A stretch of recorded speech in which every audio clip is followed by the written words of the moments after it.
Welcome back to the channel. Cody Curry here, and this is 110 Sass Actual. Today, we're taking a look at the LMT Lewis Machine and Tool Shovelnose. This is the 11.5-inch piston barrel with two gas settings, one for suppressed and one for non-suppressed. Quick history lesson.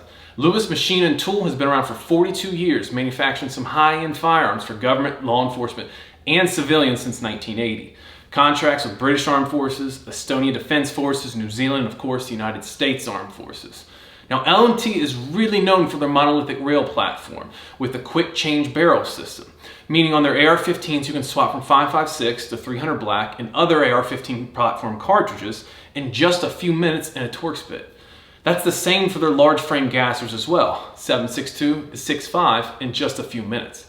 Now this eliminates the need for multiple uppers and instead just a barrel swap. LMT is definitely the leader in quick change barrel system.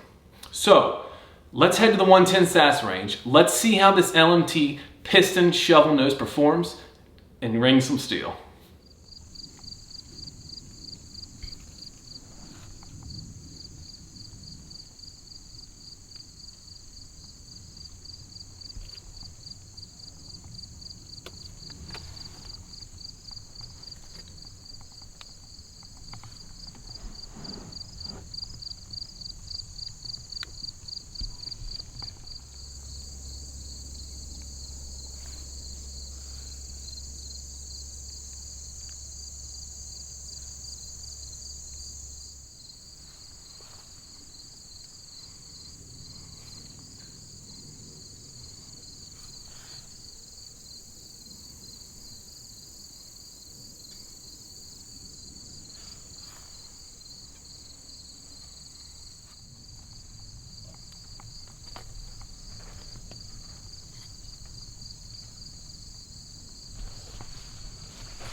Piston go brrr. Now let's see a DI versus piston argument in the comments. But first, tell me what you think.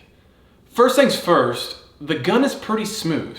One thing I noticed immediately is the recoil impulse of the piston. It doesn't feel bad, it feels kind of nice.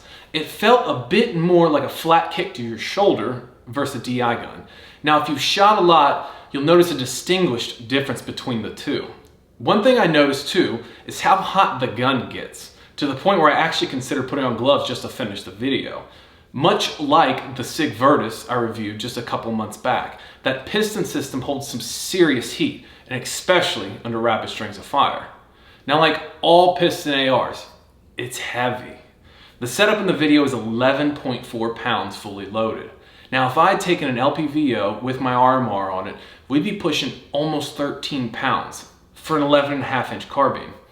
That's not exactly light, and all of that weight is right on the muzzle because of that piston. Now overall, I did like the weapon. It's a nice upper, and I don't hate that I can change from 5.56 to 300 black in just a few minutes. Piston ARs are their own thing in their own category, and it's tough sometimes to compare them to a DI gun. You kind of have to put them in their own category themselves. Now if it's a piston AR that you're looking for, I'd absolutely consider LMT. It's an excellent choice. So guys, that's a wrap. As always, thank you for the views. I have just as much fun shooting these videos as seeing you guys enjoy the content. Like, subscribe, and share with your Facebook and Insta goons, and we'll be back shortly with another episode. Thanks.